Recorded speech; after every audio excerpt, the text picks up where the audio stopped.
History proves mankind's greatest inventions came from two things: genius and gin. 1. The champagne accident. In the 1600s, French monks were trying to stop wine from fermenting too long. One particularly tired Benedictine monk, Dom Perignon, popped open a bottle that had gone wrong. It was fizzy, bubbly, and absolutely exploding. Instead of throwing it out, he took a sip and said, "I'm tasting the stars." Translation: I've been day drinking in the cellar again.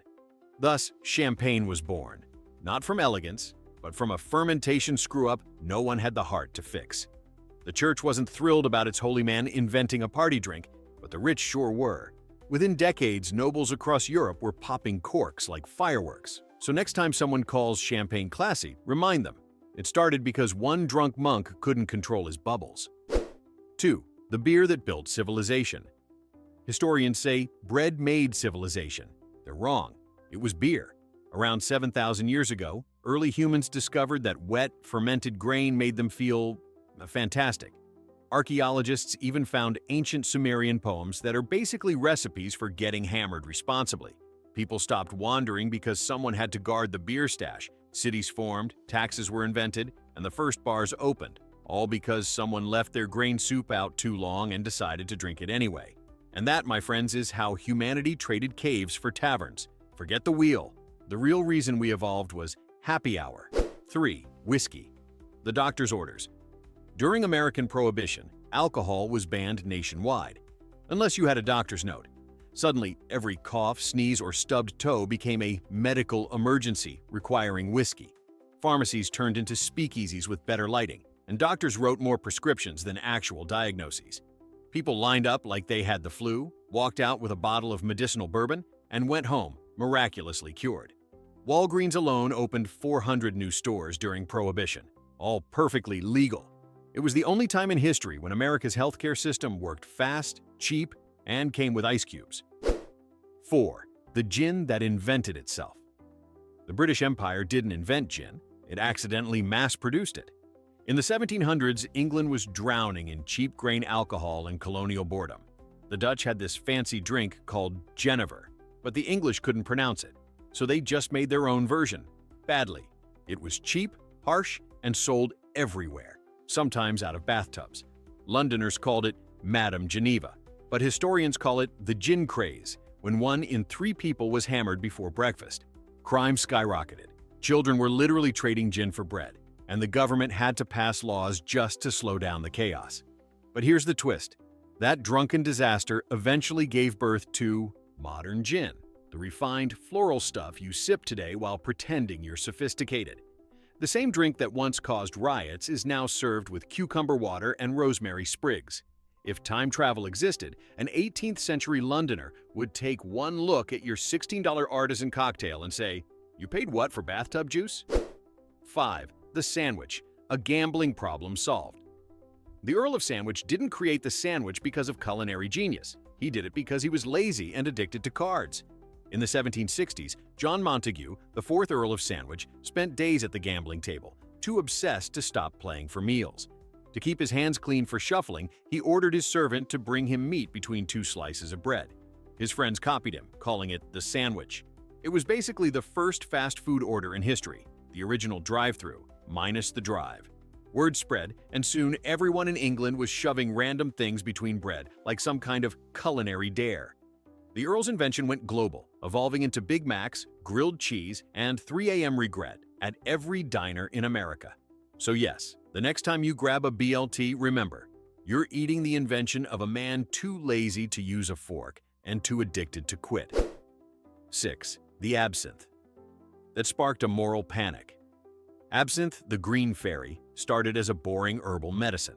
Then artists in 19th century Paris discovered it made colors brighter, ideas weirder, and conversations with chairs totally normal. Van Gogh drank enough of it to cut off an ear and call it performance art. The drink became so popular that politicians blamed it for everything: madness, crime, and bohemian behavior, which, to be fair, was mostly true. France eventually banned it in 1915 after a farmer murdered his family under the influence, ignoring the part where he'd also drunk a barrel of wine. Absinthe became the scapegoat of the century, the TikTok of its time. Ironically, when scientists later studied it, They found the so-called hallucinations were just alcohol poisoning. It wasn't magic. It was moonshine.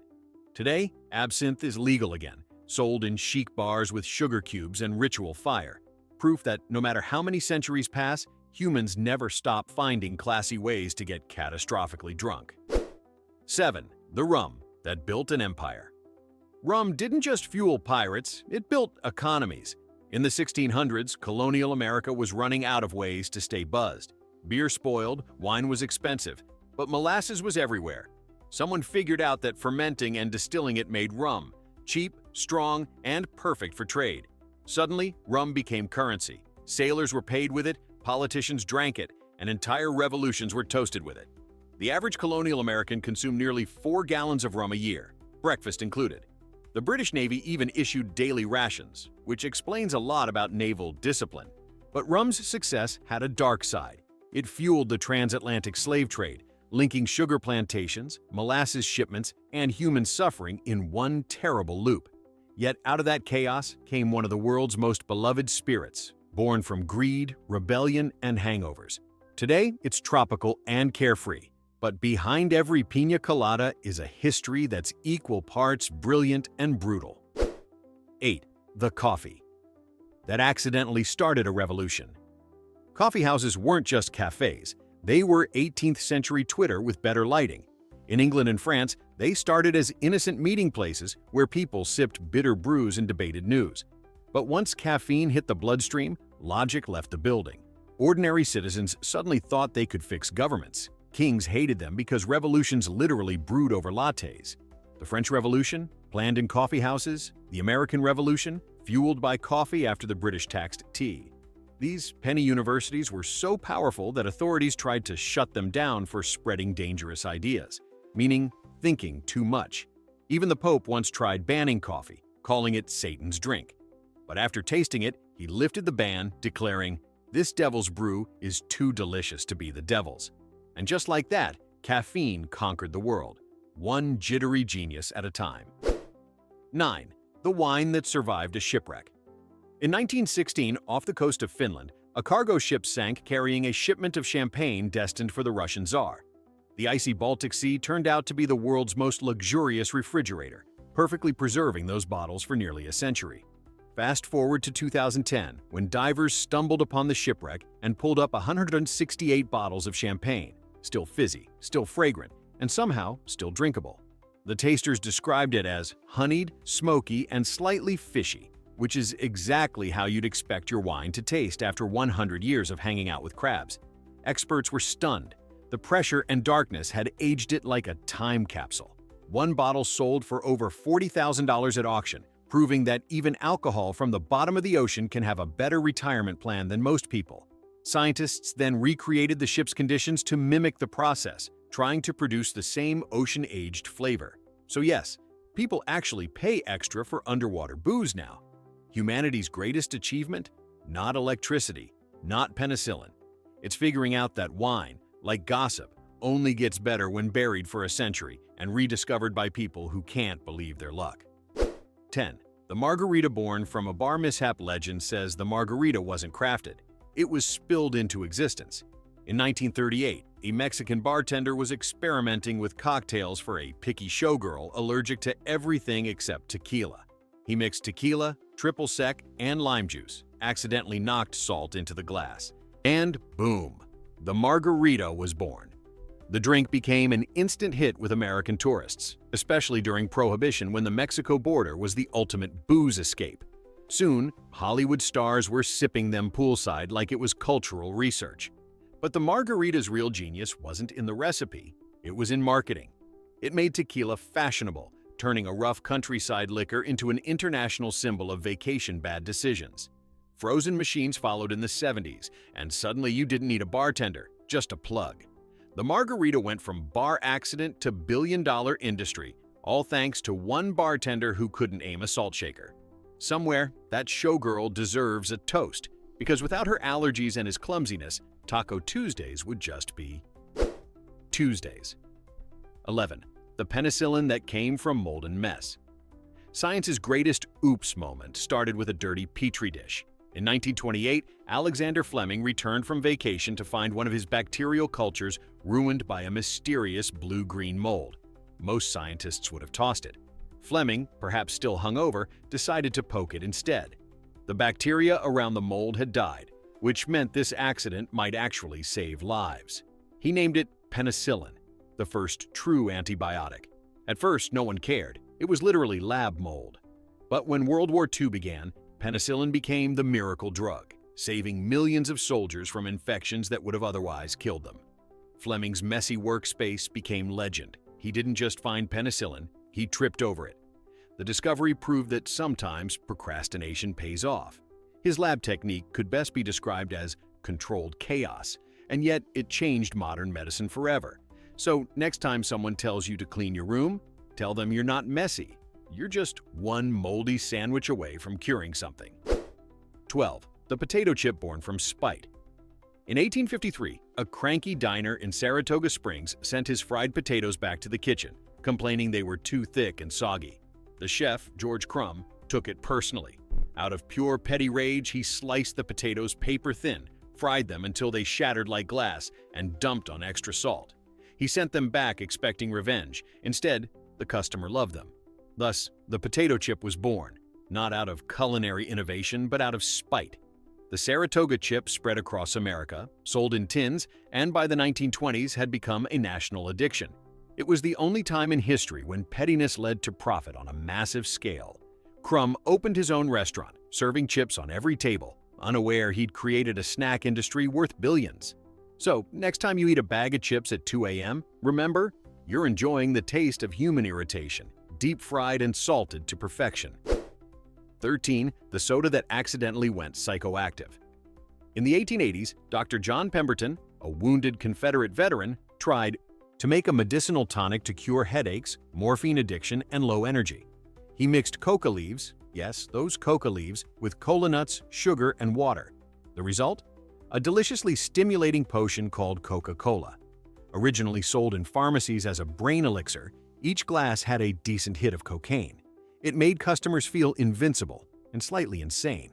When the public eventually realized their favorite soda doubled as a narcotic, Coca-Cola quietly swapped out the cocaine for caffeine, but kept the name. By then, it had already taken over America. The irony is that Pemberton never lived to see it become a global empire. He sold the recipe to pay medical bills. The drink that once promised health and virtue became a sugary symbol of capitalism and cavities. So yes, Coca-Cola really did start as a pick-me-up, the kind that probably picked you up through the ceiling. 14. The popsicle born from a child's mistake. In 1905, an 11-year-old boy named Frank Epperson accidentally changed summer forever. One cold night, he left a cup of soda powder, water, and a stirring stick out on his porch. By morning, it had frozen solid. Instead of being scolded for wasting ingredients, he pulled it out by the stick and took the first bite of what he called the Epsicle. Like most kids' ideas, nobody took it seriously until he grew up and started selling them at amusement parks.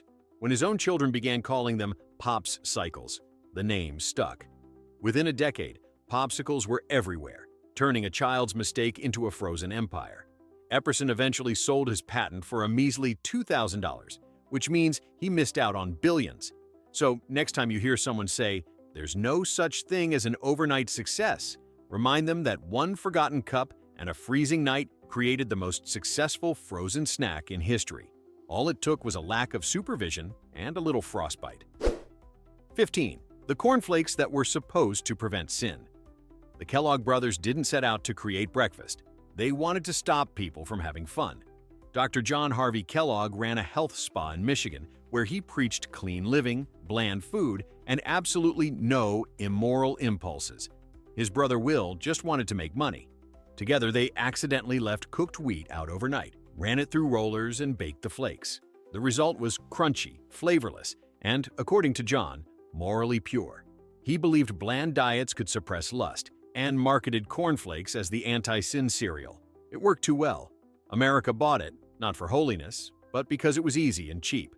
Will later added sugar, John sued him for corrupting the recipe, and breakfast as we know it was born out of a brotherly feud. Every box of cereal since has been a tiny, crunchy monument to moral panic and sibling pettiness.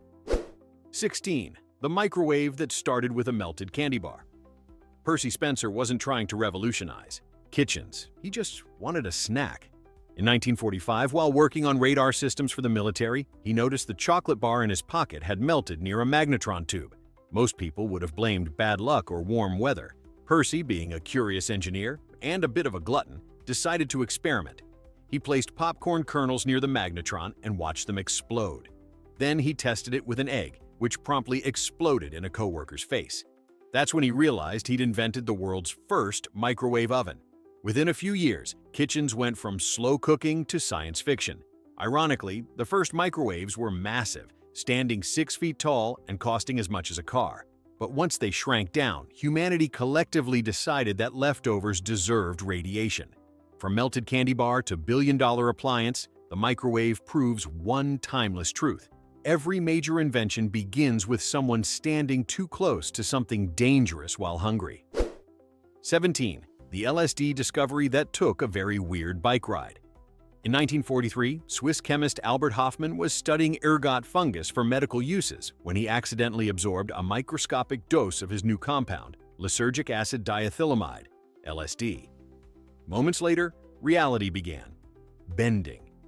The walls breathed, colors sang, and Albert decided to ride his bicycle home, because why not trip through traffic? His journey became legendary, the world's first acid trip, complete with hallucinated monsters and a very confused doctor who gave him milk instead of medical advice. Hoffman described it as a kaleidoscopic experience, which is scientists speak for "I saw God in the wallpaper." He realized LSD's potential for both therapy and chaos, sparking decades of scientific curiosity and cultural hysteria. What began as a pharmacy experiment turned into a counterculture revolution. Hippies thanked him, governments banned him, and Albert? He lived to 102, proving that curiosity, and maybe a little cosmic insight, are surprisingly good for longevity. 18. The Play-Doh that was supposed to clean walls. Before it was a childhood toy, Play-Doh was a desperate solution for dirty wallpaper. In the 1930s, a Cincinnati soap company invented a doughy cleaner to remove soot from coal-heated homes. It worked great, until gas heating made soot vanish and sales tanked. Years later, a teacher realized the cleaner made excellent classroom modeling clay and suggested removing the cleaning chemicals. The company rebranded, added bright colors, and a smell that somehow makes every adult nostalgic, and Play-Doh was reborn as an art supply. Kids loved it, parents tolerated it, and teachers quietly cursed it for sticking to everything. A literal cleaning product became a creative empire. The slogan could have been, "From scrubbing walls to sticking under your couch cushions." It's the perfect example of human progress, turning industrial waste into something kids can eat by accident and call Drunken 19, the potato that powered a country. In 18th century Ireland, the potato wasn't just food, it was national life support. Cheap, filling, and easy to grow, it fed millions who could barely afford anything else. But here's the plot twist. The humble spud's global fame started with theft. Potatoes were first brought from South America by Spanish conquistadors, who had no idea they'd just stolen the world's most addictive carbohydrate. At first, Europeans refused to eat them. Some thought they caused leprosy, others called them devil's apples. Then famine hit, and suddenly, the devil didn't taste so bad. By the 1800s, potatoes were fueling armies, factories, and every Irish dinner table. Of course, dependence on a single crop led to the Great Famine when blight struck, forcing millions to emigrate, mainly to America, where the potato eventually found redemption as fries, chips, and vodka. So, the next time you bite into a French fry, remember, you're eating a global survivor, one that conquered continents, survived persecution, and still makes people line up at drive-thrus. 20. The accident that made superglue. In 1942, a chemist named Harry Coover was trying to make clear plastic for World War II gun sights. Instead, he created a chemical that stuck to literally everything, including the lab equipment, his hands, and his patients. It was such a sticky disaster that he shelved it for years. Only later did someone realize that this annoying glue that bonds to everything might actually be useful. Rebranded as superglue, it became a household miracle and an occasional supervillain. Soldiers used it in Vietnam to seal battlefield wounds, while DIY dads used it to permanently attach their fingers to model airplanes. It wasn't what Coover intended, but it's exactly what the world needed, a bonding agent strong enough to fix nearly anything except broken common sense. 21. The Teflon Breakfast Surprise. In 1938, chemist Roy Plunkett was working for DuPont, trying to invent a new refrigerant. Instead, he opened a gas canister and found it had solidified into a slick, waxy substance that refused to stick to anything, not even itself. He'd accidentally discovered polytetrafluoroethylene, better known as Teflon. For years, no one knew what to do with it until a French engineer's wife got tired of scraping omelets off pans. She coated her cookware with Teflon, and suddenly breakfast became frictionless. Space programs used it, surgeons relied on it, and every household had it, but at a price.